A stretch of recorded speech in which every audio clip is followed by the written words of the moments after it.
स्वागत है आप सभी का आपके अपने YouTube channel biology with Rajeev में। दोस्तों, आज हम सब पढ़ेंगे 10th की साइंस, जिसमें आप लोगों को अम्ल के बारे में बताया जाएगा। चलिए, आप लोगों का ज़्यादा समय ना लेते हुए शुरू करते हैं आज का टॉपिक अम्ल। आज का टॉपिक है अम्ल।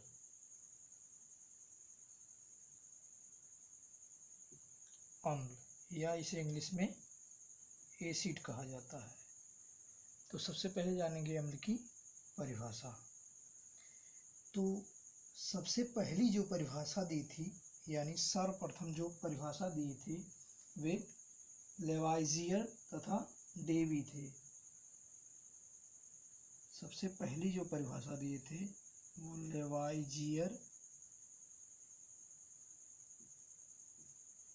लेवाइजियर या इन्हें कहीं कहीं लेवासिय भी लिखा जाता है, तथा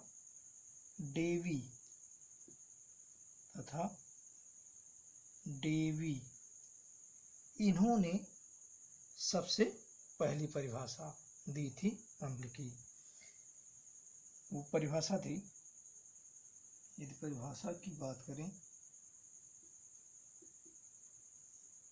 तो इन्होंने दिया था ऐसे यौगिक जिनके अणु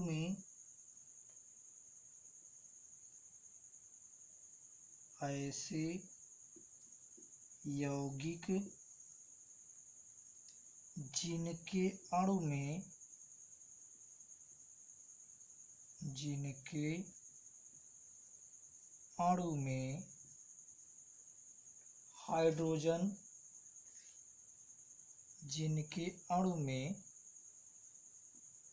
हाइड्रोजन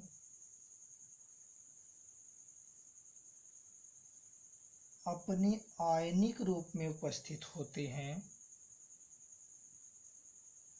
अपने आयनिक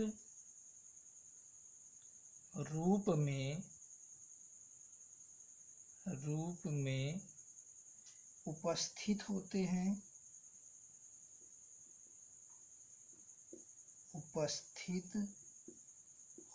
हैं उसे अम्ल कहते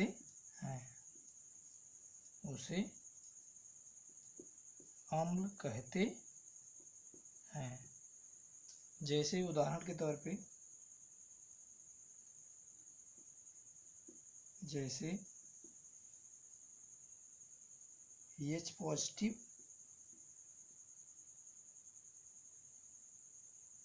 H2 पे 2 पॉजिटिव,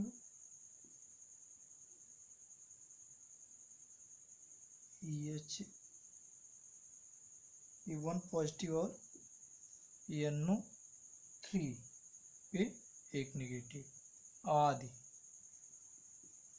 ये सब अम्ल हैं। H positive, H2 positive, H positive, NO3 पे 1 नेगेटिव।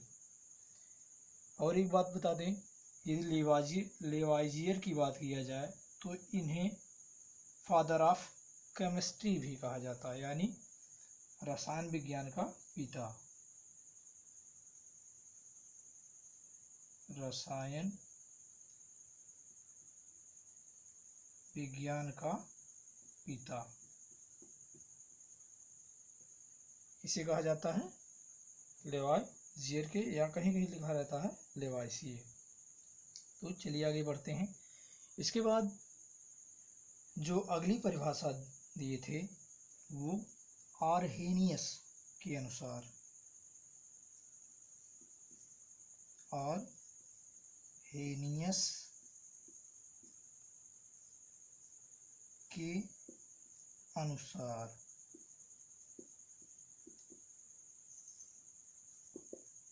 इन्होंने अम्ल की परिभाषा दिया था। अम्ल एक ऐसा यौगिक है,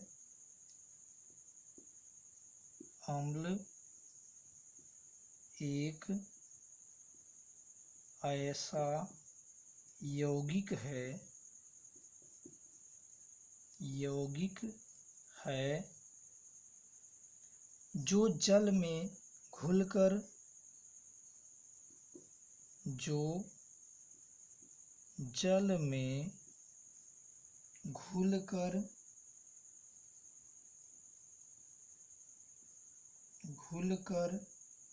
H पॉजिटिव आयन देता है,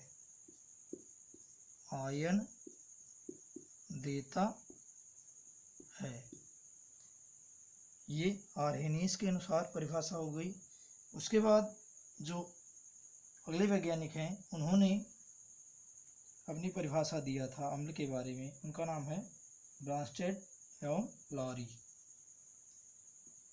ब्रांस्टेड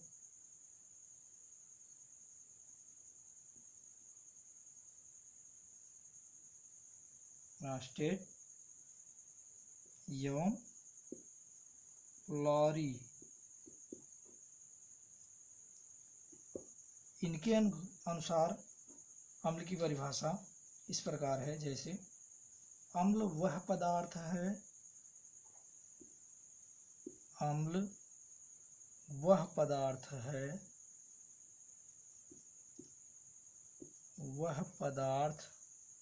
है जो किसी दूसरे पदार्थ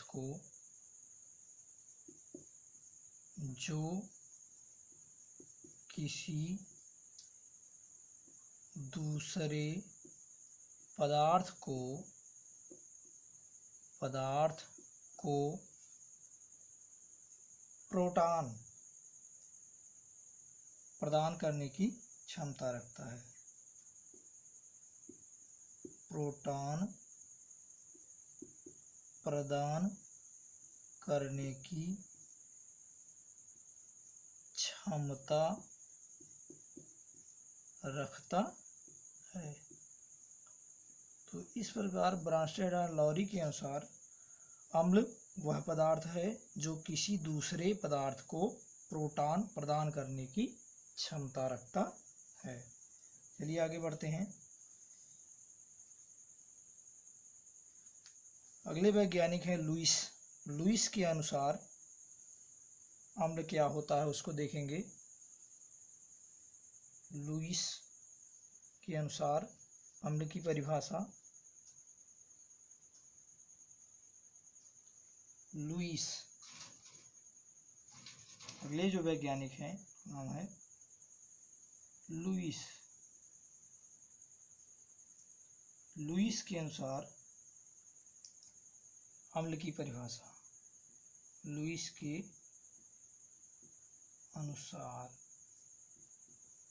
के अनुसार ये देखा जाए तो अम्ल की परिभाषा इस प्रकार है, जैसे अम्ल वह यौगिक है, अम्ल वह यौगिक है, अम्ल वह यौगिक है जिसमें इलेक्ट्रॉन की एक निर्जन जोड़ी, जिसमें इलेक्ट्रॉन की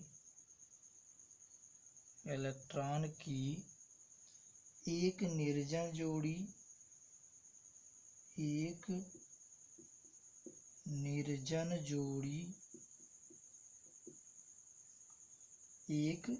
निर्जन जोड़ी स्वीकार करने की प्रवृत्ति होती है।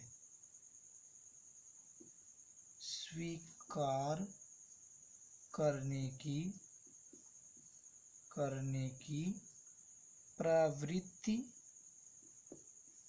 होती है। यानी लुईस के अनुसार अम्ल वह यौगिक है जिसमें इलेक्ट्रॉन की एक निर्जन जोड़ी स्वीकार करने की प्रवृत्ति होती है। तो इस प्रकार अम्ल का परिभाषा हो गया। इसके बाद देखेंगे अम्ल के प्रकार, यानी अम्ल को कितने भागों में विभाजित किया गया है। तो यदि अम्ल की बात किया जाए तो अम्ल को मुख्यतः दो भागों में विभाजित किया गया है, जिसमें पहला है प्रबल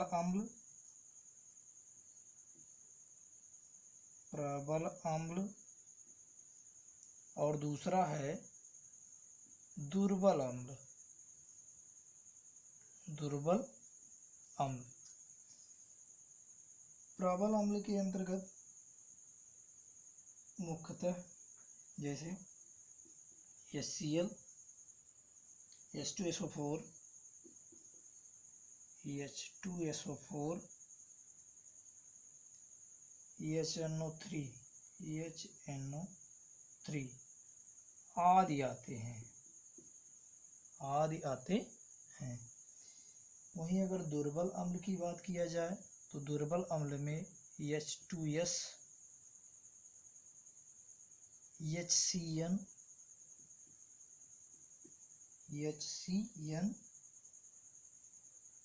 CS3, COOH आदि आते हैं।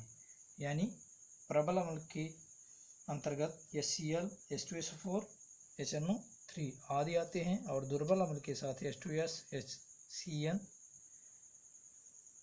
और CS3, COOH आदि जो है दुर्बल अम्ल के अंतर्गत आते हैं। चलिए आगे बढ़ते हैं। इसके बाद देखेंगे कि अम्ल के गुण। अम्ल के गुण, तो अम्ल के गुण को मुख्यतः दो भागों में बांट सकते हैं। तो सबसे पहले अम्ल के भौतिक गुण देखेंगे, उसके बाद अम्ल के रासायनिक गुण। तो चलिए देखते हैं अम्ल के भौतिक गुण।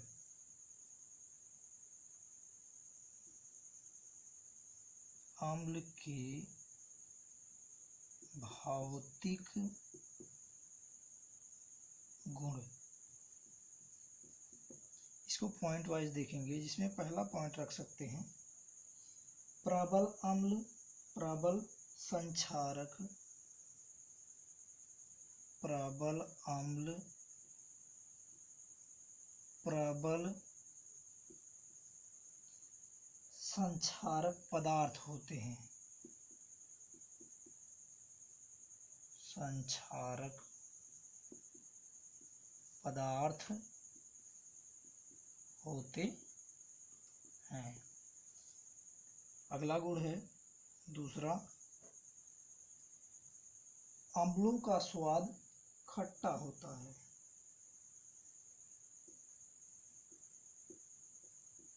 अम्लों का स्वाद खट्टा होता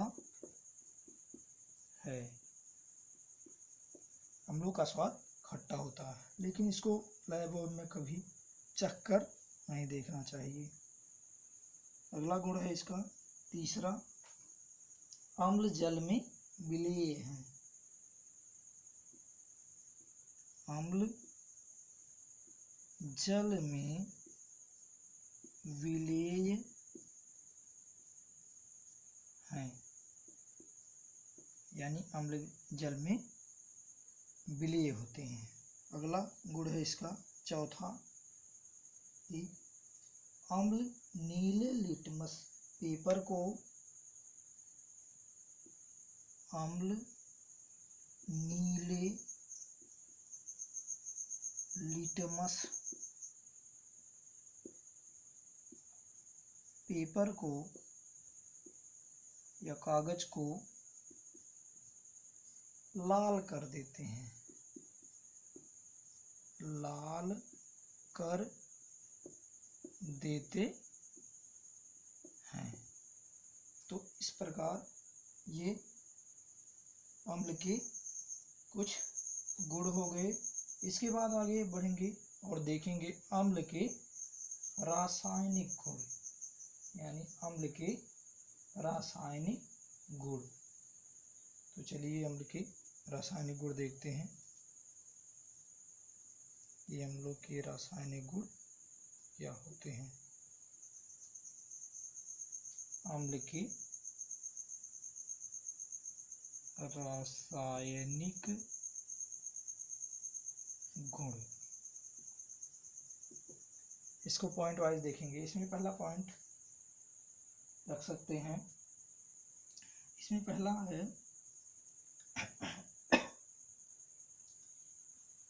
सक्रिय धातुओं से क्रिया, यानी अम्ल की सक्रिय धातुओं से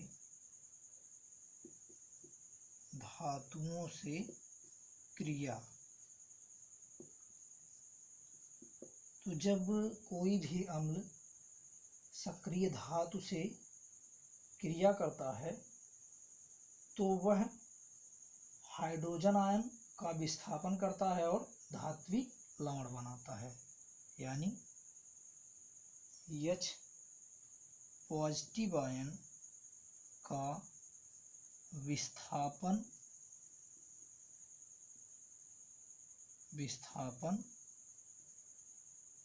व धात्विक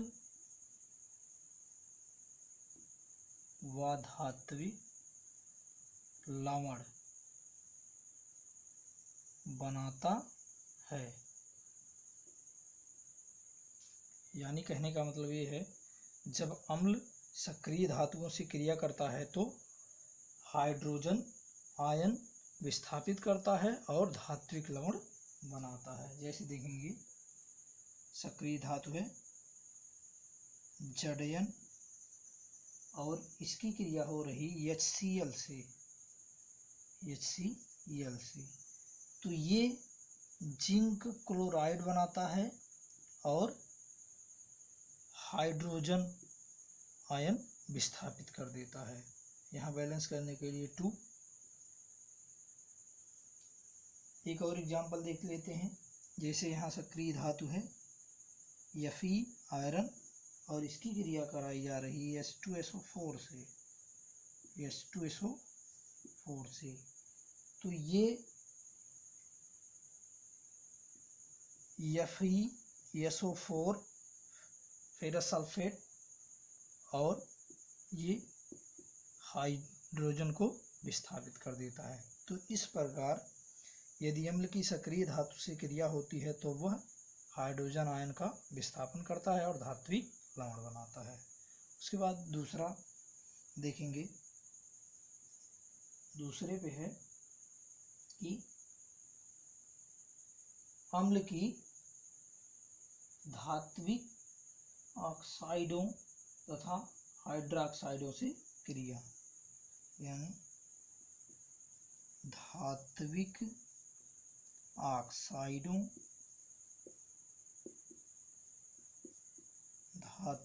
ऑक्साइडों तथा हाइड्रोक्साइडों से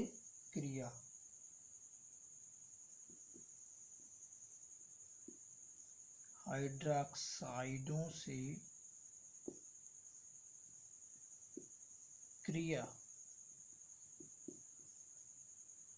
जब कोई अम्ल धात्विक ऑक्साइडों या हाइड्रोक्साइडों से क्रिया करता है तो वह लवण व जल बनाता है, यानी लवण व जल बनाता है। जैसे देखेंगे इसमें, जैसे यहाँ NaOH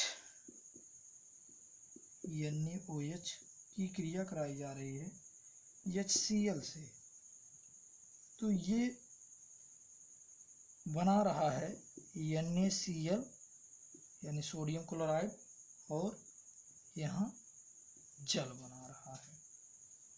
एक दूसरा एग्जाम्पल देख लेते हैं, NH4OH अमोनियम हाइड्रोक्साइड, इसकी क्रिया कराई जा रही है HCl से, तो ये मिलकर के NH4Cl अमोनियम क्लोराइड प्लस जल बना रहा है। तो इस प्रकार कह सकते हैं ये कि जब अम्ल की क्रिया धात्विक ऑक्साइडों तथा हाइड्रोक्साइडों से कराई जाती है तो लवण व जल बनते हैं। इसके बाद आगे बढ़ेंगे, आगे देखेंगे कि जब अम्ल की क्रिया सल्फाइटों एवं हाइड्रोजन सल्फाइटों से होती है तो क्या होता है? जब अम्ल की क्रिया तीसरे नंबर पे है, धात्विक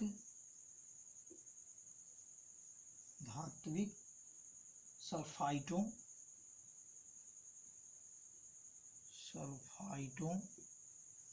तथा हाइड्रोजन सल्फाइटों से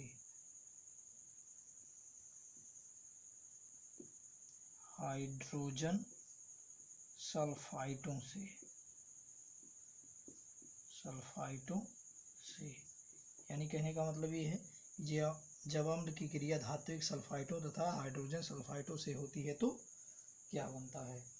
तो जब इनसे क्रिया होती है अम्ल की, तो ये लवण, जल तथा सल्फर डाइऑक्साइड बनाते हैं। लवण, जल व सल्फर डाइऑक्साइड बनाते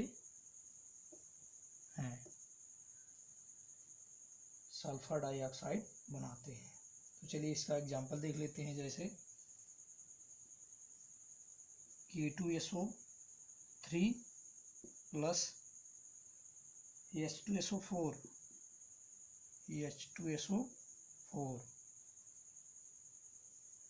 इसकी जब क्रिया दोनों की कराई जाती है तो यहाँ K2SO4 plus H2O plus SO2 बनता है। यानी कहने का मतलब ये है, लवण, जल और सल्फर डाइऑक्साइड बनता है। एक और एग्जांपल देखेंगे, NaHSO3 की क्रिया कराई जा रही है HCl से, जिससे NaCl plus H2O plus SO2 बन रहा है। इस प्रकार ये लवण, जल और सल्फर डाइऑक्साइड बन रहा है। आगे बात करें, यदि चौथे नंबर की यदि बात करें, तो अम्ल की यदि क्रिया धात्विक कार्बोनेट, यदि अम्ल की क्रिया धात्विक कार्बोनेट तथा हाइड्रोजन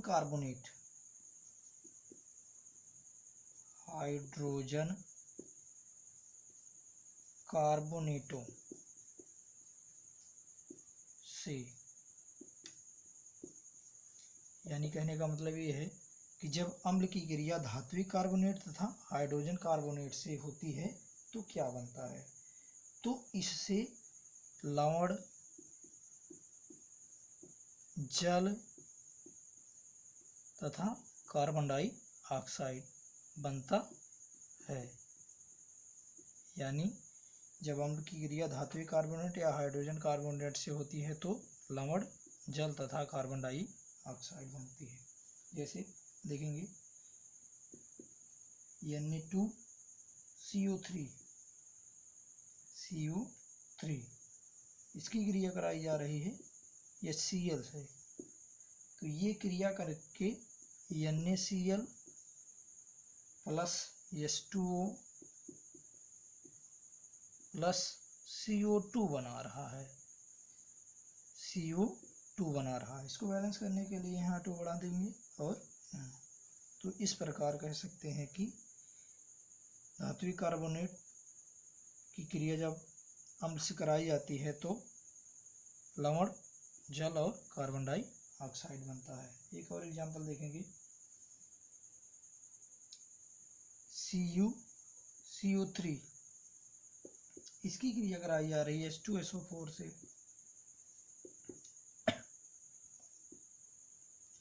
तो इसमें CuSO4 plus H2O plus CO2 बन रहा है। तो इस प्रकार ये लवण हो गया, ये जल हो गया और ये कार्बन डाइऑक्साइड हो गया।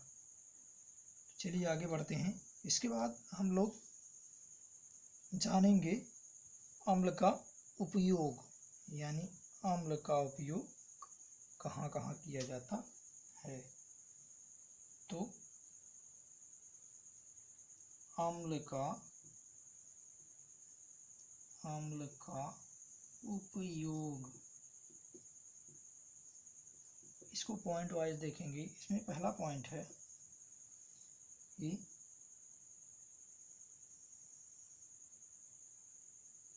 अम्ल का उपयोग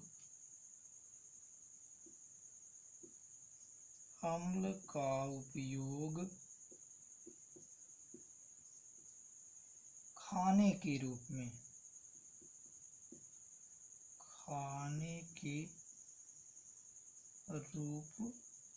में जैसे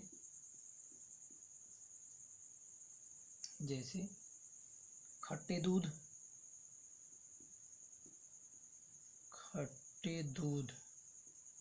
इसमें जो है लैक्टिक अम्ल पाया जाता है। कौन सा? लैक्टिक अम्ल, यानी खट्टे दूध में लैक्टिक अम्ल। उसके बाद ये सिरका या अचार की बात किया जाए, सिरका व अचार, तो इसमें मुख्यतः एसिटिक अम्ल पाया जाता है, एसिटिक अम्ल। वहीं अगर बात करें सोडा वाटर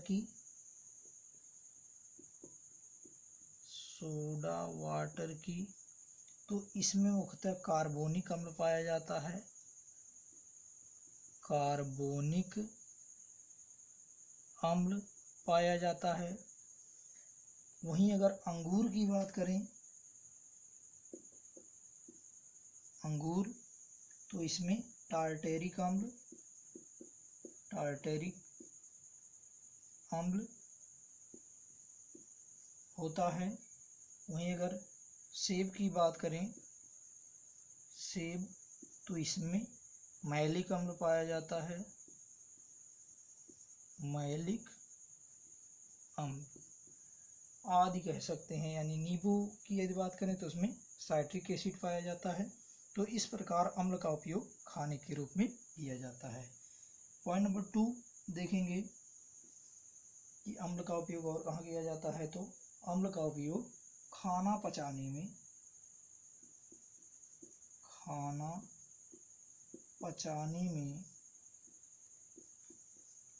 HCl अम्ल का उपयोग किया जाता है।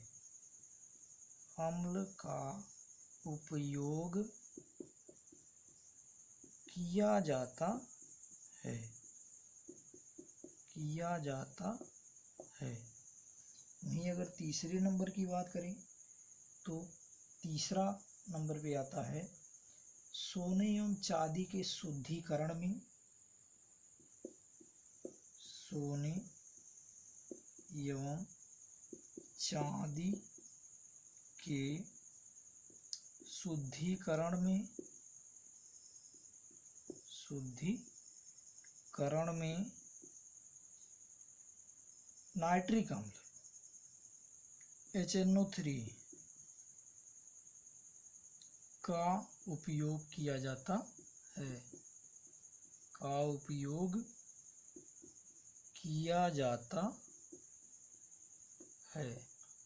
पॉइंट नंबर 4 की यदि बात करें, पॉइंट नंबर 4 पे आता है कि जब लोहे पर जस्ते की परत चढ़ाई जाती है, तो उसके पहले लोहे को साफ करने के लिए, यानी लोहे को साफ करने के लिए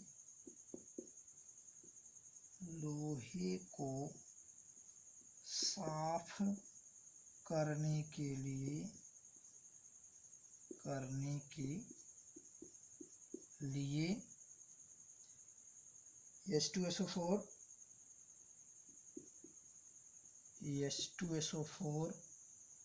व HNO3 अम्ल का प्रयोग किया जाता है, प्रयोग किया जाता है। ये पॉइंट नंबर 5 की बात करें तो कपड़े से जंग के धब्बे को हटाने के लिए, कपड़े से जंग के धब्बे को हटाने के लिए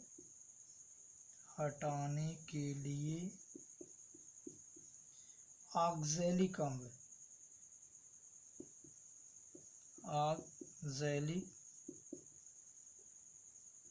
अम्ल का प्रयोग या उपयोग किया जाता है, तो इस प्रकार अम्ल के उपयोग हो गए। वहीं अगर अम्ल की प्रबलता की बात किया जाए, अम्ल की प्रबलता,